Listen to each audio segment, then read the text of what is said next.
to climb Rakaposhi Mountain, 25,550 feet high, a mountain which had not been climbed by man before. The expedition was privately organized by the undergraduates of Cambridge who came to Pakistan in the summer of 1954, and along with Pakistani members who joined it, it made an attempt to climb this mountain. This is their story. It was a poor man's expedition. It was entirely a private enterprise, and they didn't have many funds either to support them. The expeditions came, part of it by road and part by sea, assembled at Karachi and moved to Rawalpindi.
We follow the course of the river all the way, and it's a pretty hazardous flight.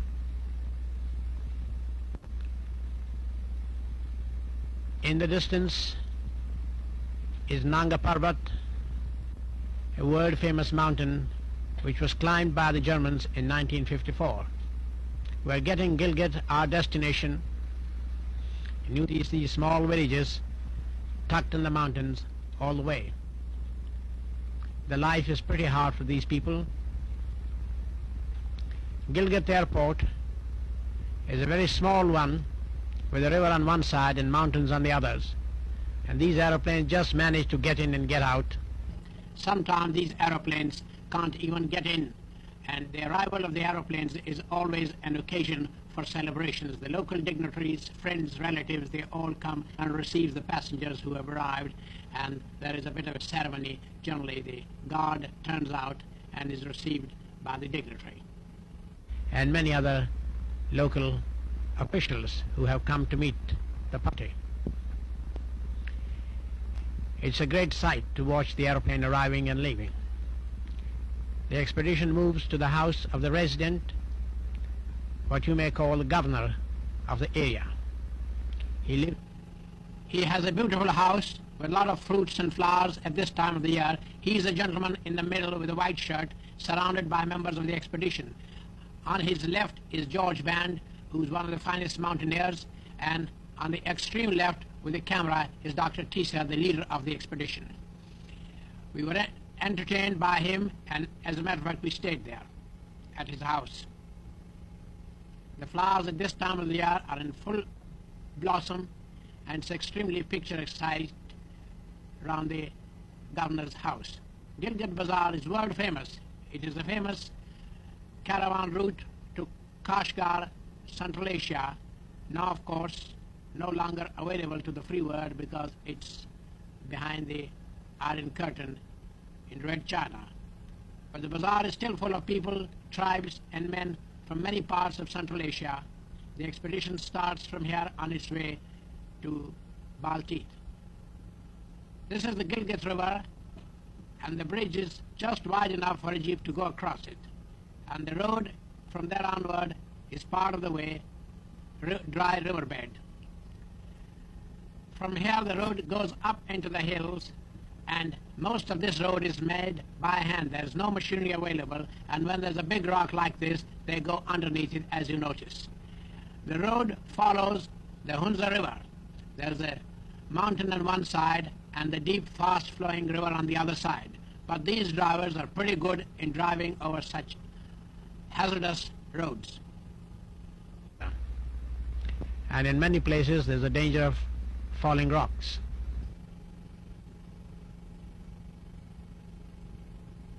They were not guilty through it. Quick speed, which is rather frightening for those who are not used to this kind of roads. And you find often the driver has one foot hanging outside in case something happens. He's ready to jump off. Fortunately, such things don't happen often. In the distance you see Rakaposhi, the object of the expedition, one of the famous mountains in this part of the region. And this is another type of the bridge used commonly for crossing the Hunza River. You see it's being operated by hand. The bucket carries hardly 2 persons at a time. It's a pretty slow job, but nothing better is available. In due course, it is hoped that a bridge will be put across here. These Hunza Kotis and Nagar people are extremely helpful and willing. Roger Charlie and Fraser are riding in the bucket. Fraser, 2 years later, was killed in Nepal in a mountaineering expedition. Roger Charlie nowadays lives in New York. In the distance we now see Chalt, which is the summer capital of Mir of Nagar. And that's the view of a glacier showing the way up to the peak Rakaposhi in the distance.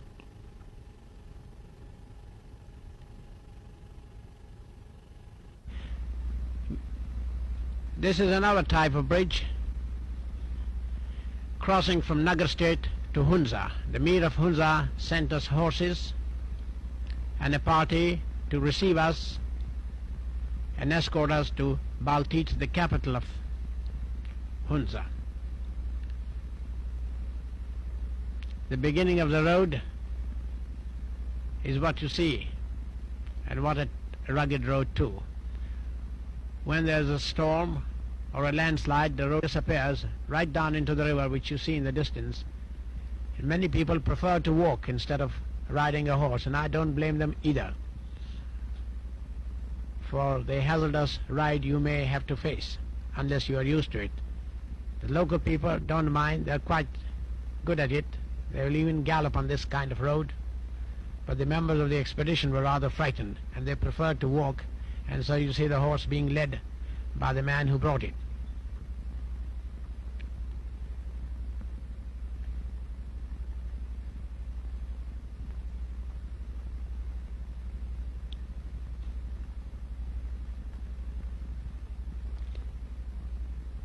Now we are nearing Baltit, the capital of state. Every inch of available land is used for irrigation. The loads were carried on the back by Hunza Kotis, and these boxes were made in England, each weighing 60 pounds, serially numbered.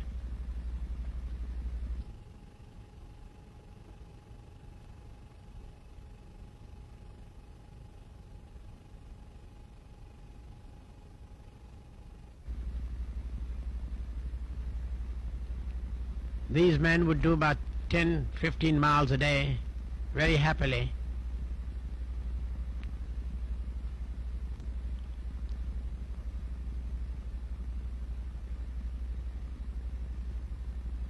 Hunza is very fertile, and so is Nagar. But Nagar has more water and Hunza hasn't got water. These are the two states on each side of the Hunza River, which divides the two territories. Now you see another kind of bridge. One of the members crossing it, and many a times there are some planks missing. And it's not very easy to cross the river if you're not used to it, with missing planks in the bridge. and there is one member who's having some difficulty in doing it. And there's always a man at the far end waiting for him in case he gets into difficulties. The water is pretty fast at this time, rushing from the mountain tops.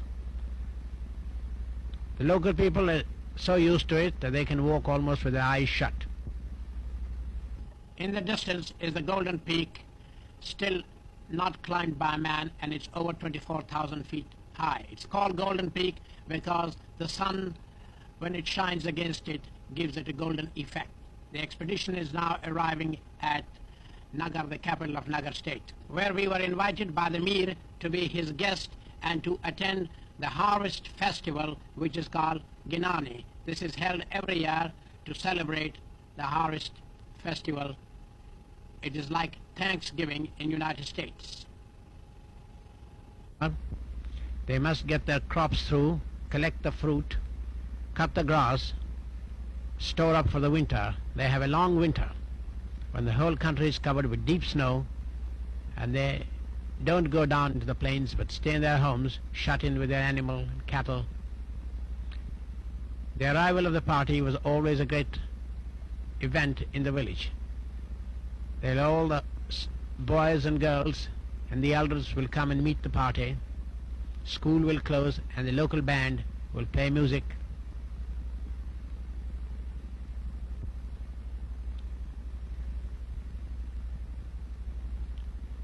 In the distance, the flag represents the 5 valleys which are in the state. This is the Mir himself, a very fine horseman, a first-class gentleman, and a great sportsman, and a most hospitable host.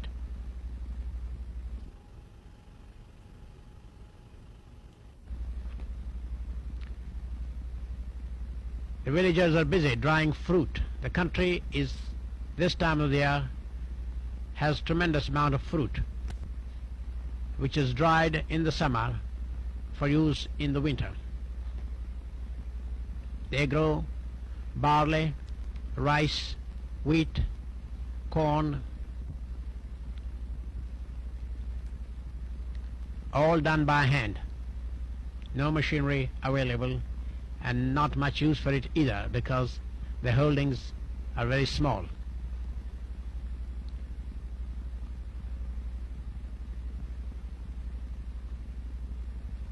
It's a pretty slow process, but they don't waste anything.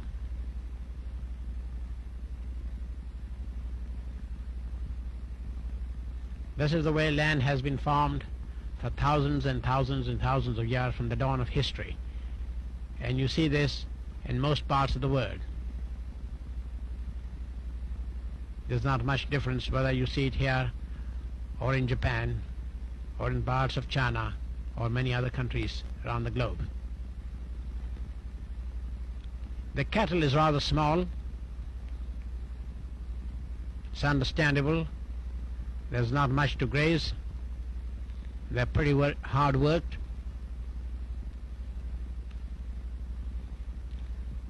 The threshing is done by the village as a combined effort of the community,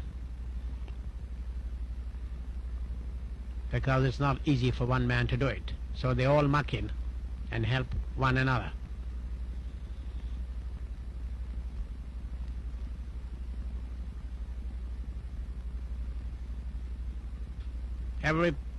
Everything is used, either by the man or by the animals or as a fuel. Nothing is wasted, and they can't afford to waste anything with the small amount of land that is available.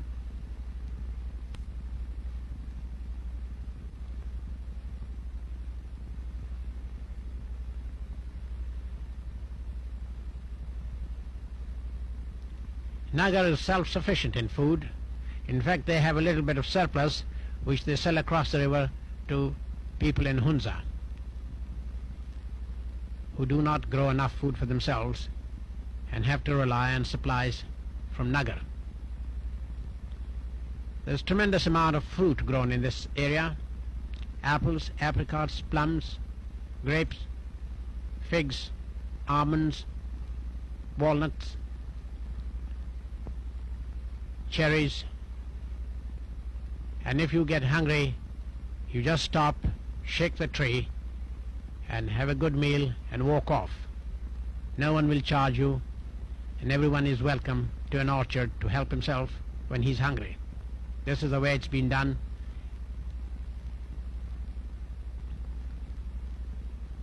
They have so much fruit that they even give it to their animals to feed them. What they can't eat, they store up for the winter, which they must do. But it's delicious fruit. And you find fruit trees all along the roads everywhere.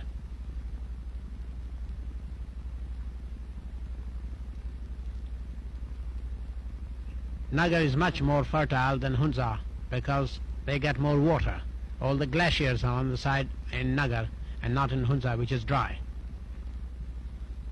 The Mir has a beautiful palace high up on top of the ridge with a commanding view of the valley.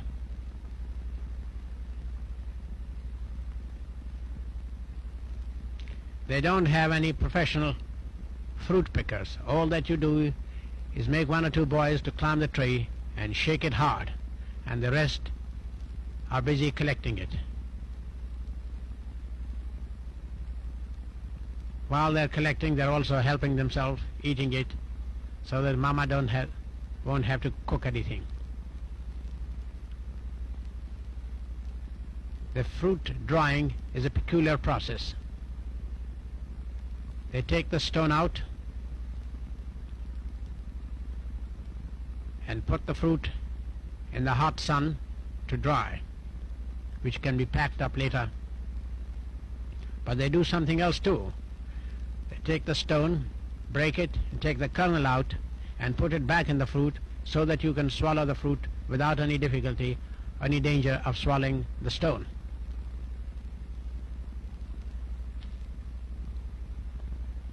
They are putting it back into the fruit.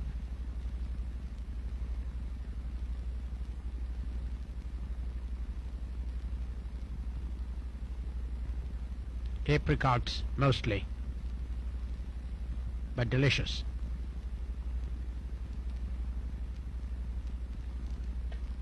I wonder if a machine will ever be invented which can do all this without touching by hand.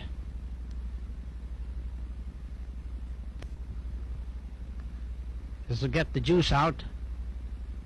This is another hand-operated press. You see the house rooftops covered with fruit for drying.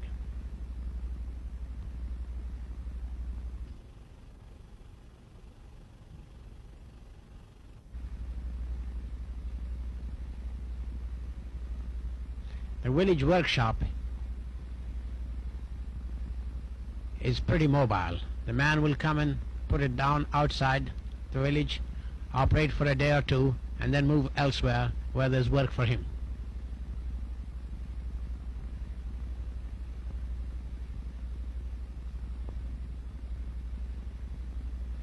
The economy is run mostly on barter system. He doesn't take any money, but would prefer to take something in kind. And here's a hair comb being made using toes and fingers.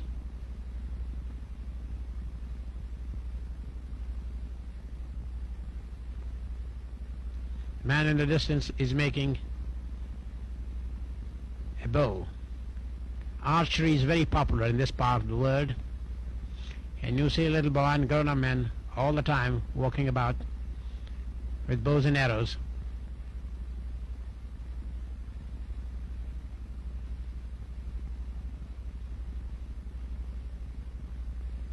I wonder if many people will recognize what this man has. There's a pitchfork.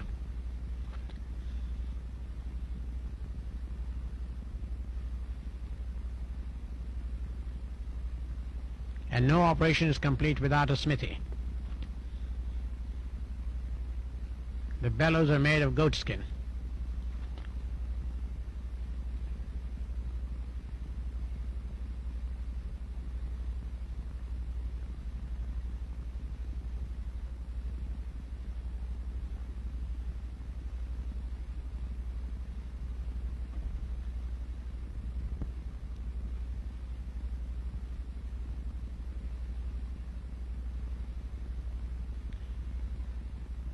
The weaver is a pretty busy man at this time of the year. She has to make blankets, even carpets, rough kind, for use in the winter. He even has some patterns and designs, sometimes from magazines from the United States and other countries.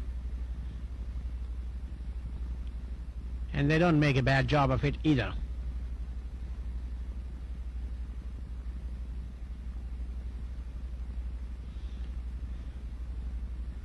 You can order what you want. It'll take some time for him to make it, but he'll make a try anyhow.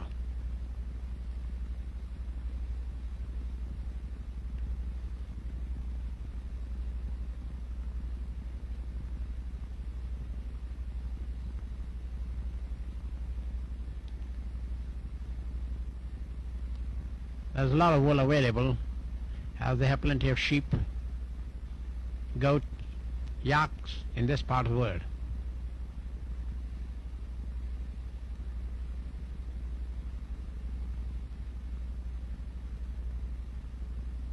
Sometime he'll have his own design, copying some animal or tree or something he has seen or taken fancy to. The shoemaking industry is very much a one-man affair, and this man will come and sit outside your house and make a pair of shoes for you from the local hide and skins which are available. It doesn't take very long to get a pair of shoes made according to the size and design required. It doesn't charge much either for it. In most cases, it's a system which prevails.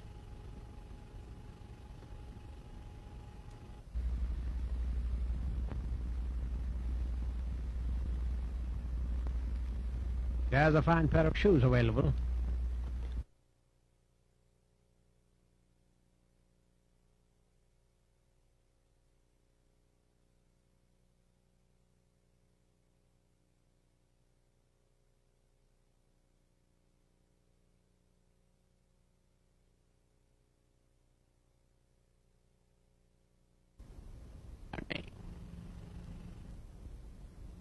The Mir holds his court every now and again, and it is an open court. Anyone can come and listen and attend. He's the supreme commander, he's the supreme judge, he's the king, and he's the father of his people. Children also come and sit in the court when they are doing nothing else and attend what goes on. The country is run by the Quranic members of the jury sitting on both sides. As the man pleading his case. These cases refer to land and property. There is hardly any crime in this part of the world. There are no lawyers either.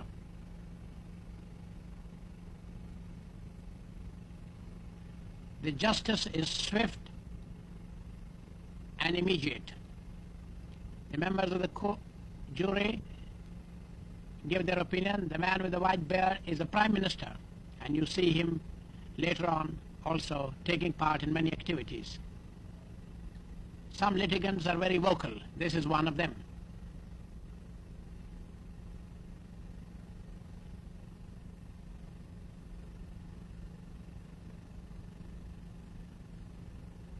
A very happy state, and the Mir knows what goes on in his domain.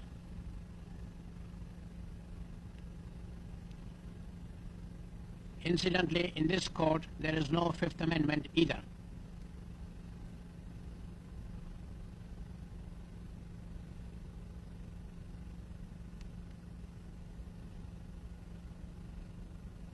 The elders form the members of the jury. Sometime a written document is also produced as evidence, which is read out.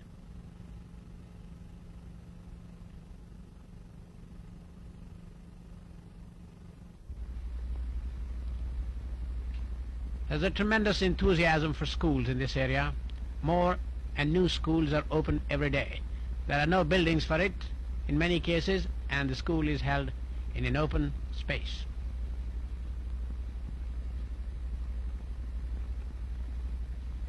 The education is free.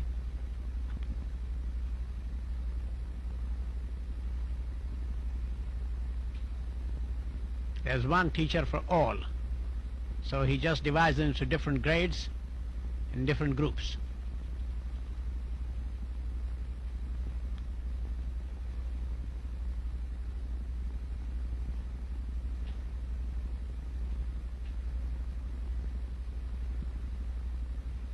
This boy doesn't seem to. He's done his homework. The boy with the coat is the son of the Mir, and a very fine horseman too. A fine lad who took great interest in the expedition. Polo originated in this part of the world, and here's the polo team going to the polo field. They play polo in its ancient form, and thousands of villagers come for the harvest festival in great processions with bands and flags and polo sticks and horses and shouting and yelling and music going on all the time.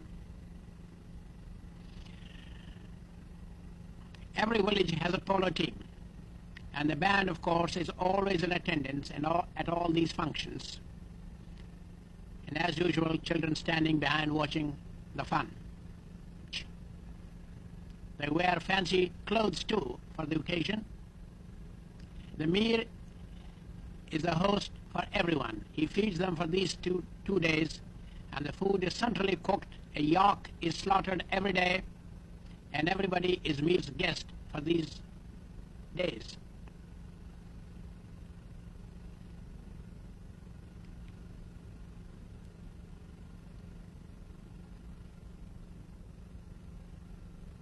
No one goes hungry.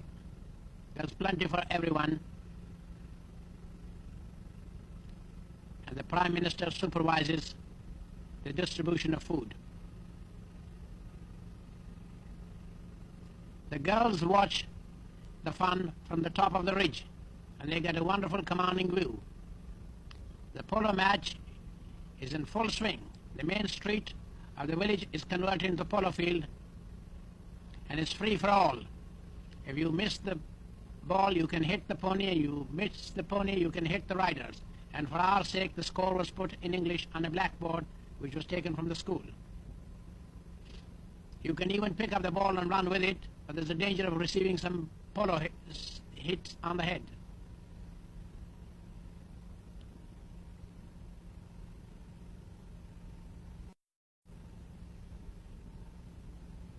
Archery from a galloping horse is another popular sport in this part of the world. There's a white marker to be shot at. There's the Mir coming himself. He's almost got it.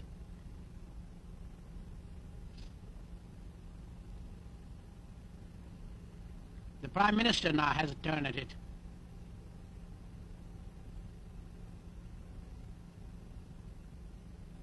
They say it's good for the drums to be warmed up. Produces apparently better music. Tent pegging is another event. Here's the Mir coming now with a lance in his hand and a small peg which is buried in the ground, and it is to be picked up from a galloping horse. And he's got his peg. This man got his one too.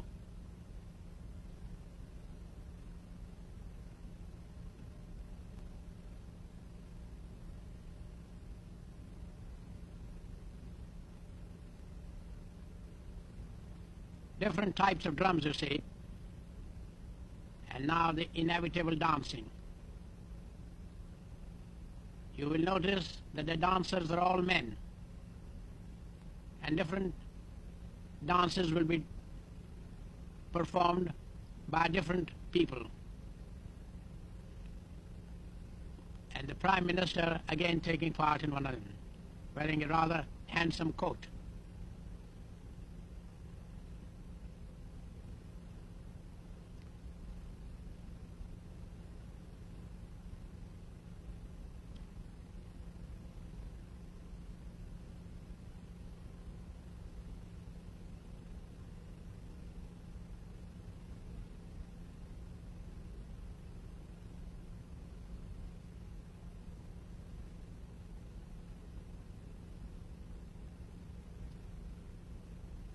Some are slow and some are fast and some are solo and some are many join. Sword dance is the next event. It's very popular, and these are real swords and pretty sharp.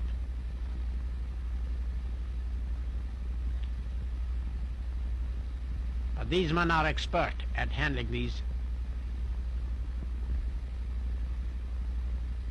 And it's not one sword but two swords with which they dance, one in each hand.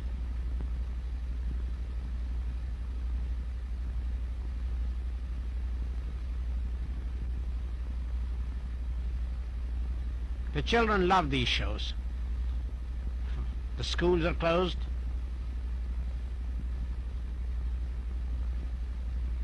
Because these children expect to do these things themselves when they grow up.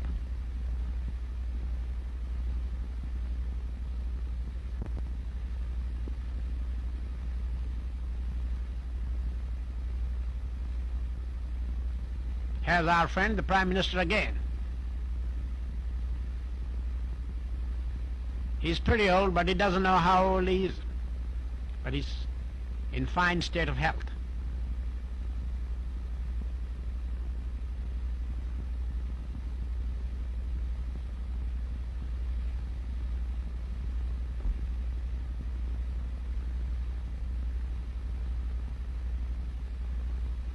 There are no birth certificates maintained, so it's difficult to know the age of a man. He can only guess.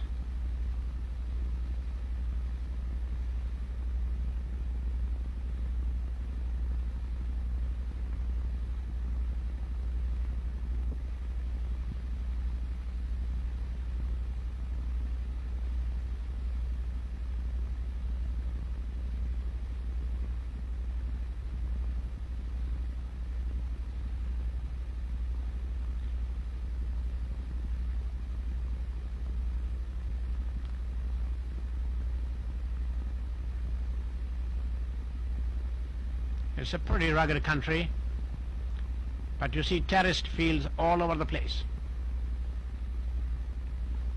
And the Hunza River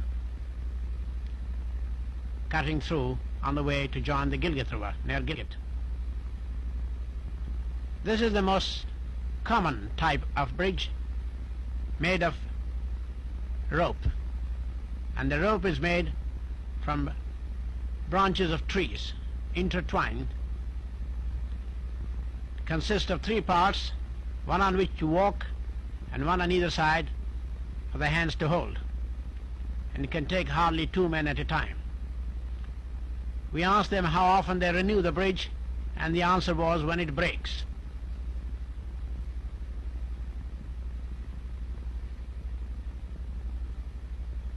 They lost, I believe, a season.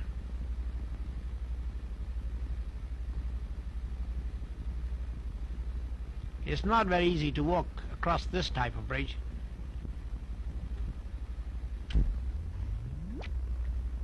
The expedition is now on its way to the mountain. And this is the first stage of it, having crossed the bridge on the way to Joglode, which was the first village.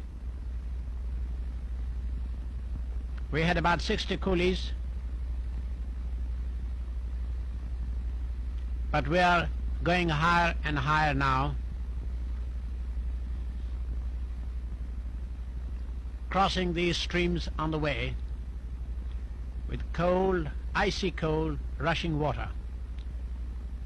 Many of these men would bring their burro for carrying loads in addition to what he carries himself.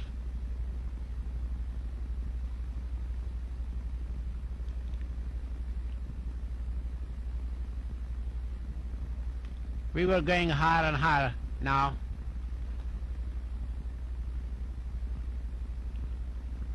And there were 60 coolies to carry the load of the expedition.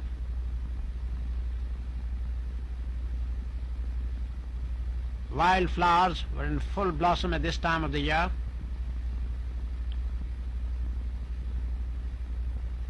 And we are now almost reaching the end of the tree line.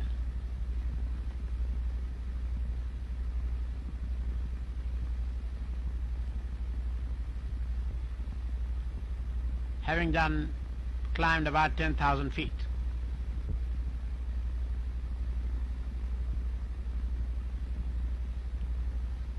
The track is like a goat track, very narrow, steep, and going uphill all the time.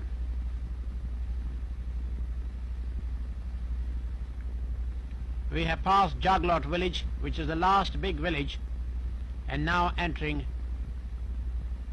Darbar, where we camp for the night. And this is before getting to the base camp. There are no more villages now, and this is the first base camp which the expedition established, about 12,000 feet high. In the distance is the glacier rising towards Rakaposhi.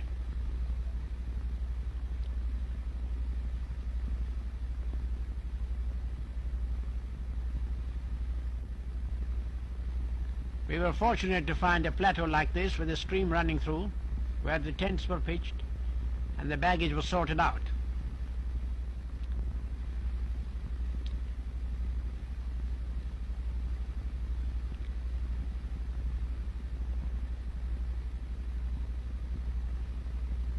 The coolies were sent back home, and the porters who were to stay with us started the work on their own. We were fortunate in finding a Hunza who said he was a cook. It took him some time to know what cooking was, but I must say that he was extremely intelligent. In no time he became pretty efficient in cooking most of the things that were needed. Making a chapati, which is like a pancake,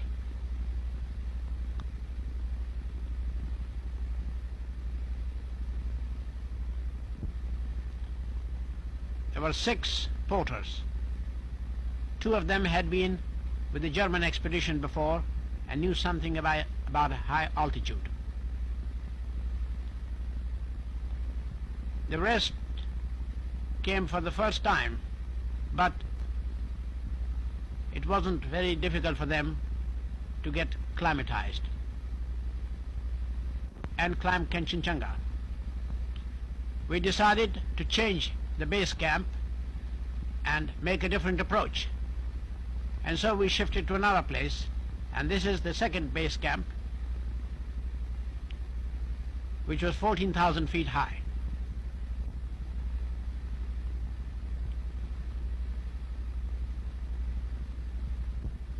We had a stream running through the camp where water started flowing at about 3 o'clock in the afternoon.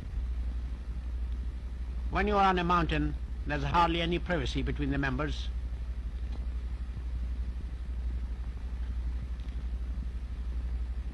George Band getting a haircut from David Fisher.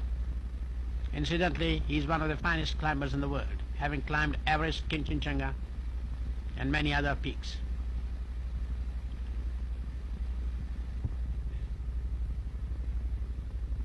The doctor is a very busy man. He happened to be leader also, and there's always a tremendous number of people who come to the doctor for help. The villagers were always coming, every day coming, to ask for medicine, and kept him pretty busy.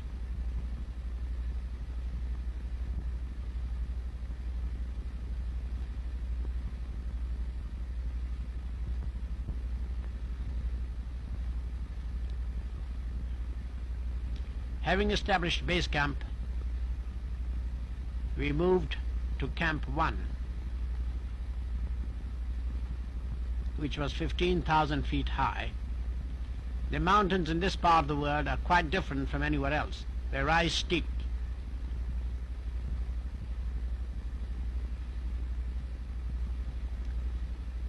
See our porters still carrying a lot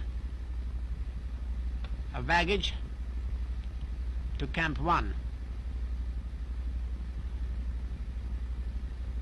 We passed the tree line.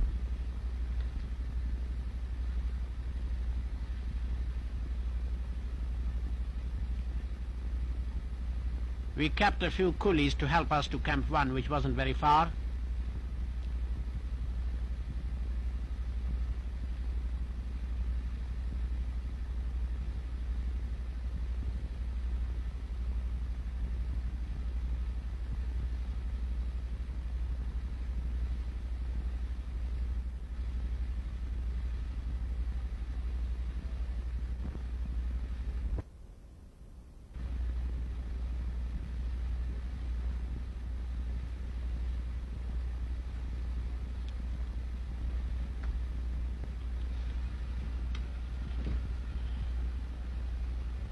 This is now moving to Camp 2, 17,000 feet high.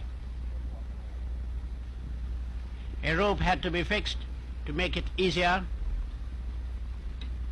especially for the porters.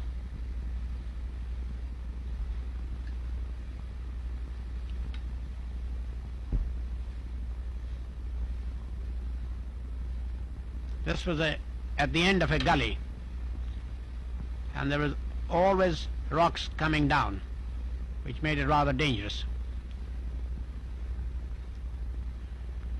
Camp 3 was established about 19,000 feet high.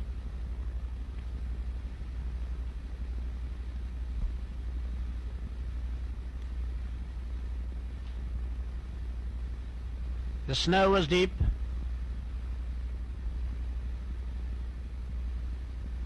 and you can see the result of it. That was pretty hard going. There are two members in the distance nearing the top who've gone ahead. It's Rakaposhi in the distance. To the right is the Monk's Head, which was our next objective.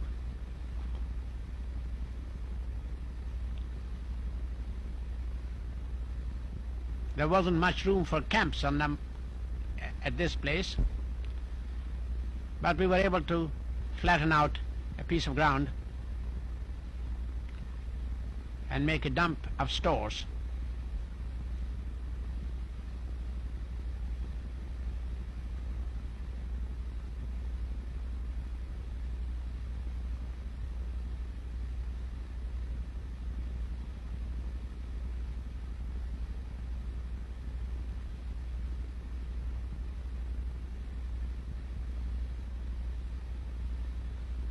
From Camp 2, we were able to get some wonderful view.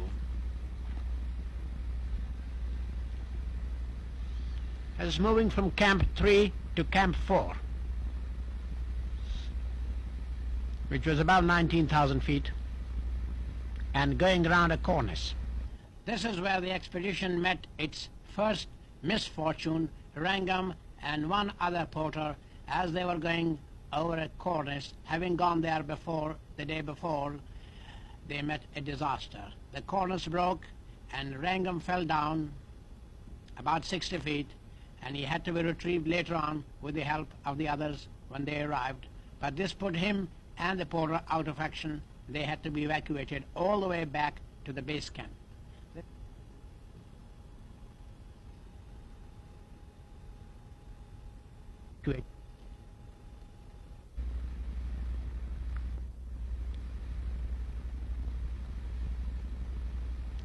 In the distance is Monk's Head.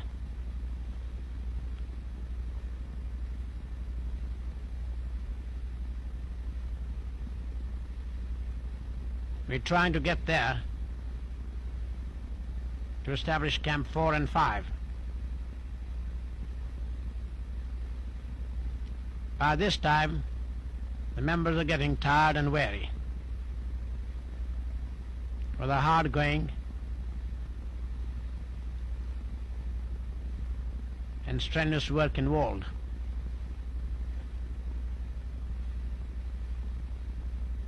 With Wrangham and two porters having gone, we had another unfortunate episode now that the bad weather started.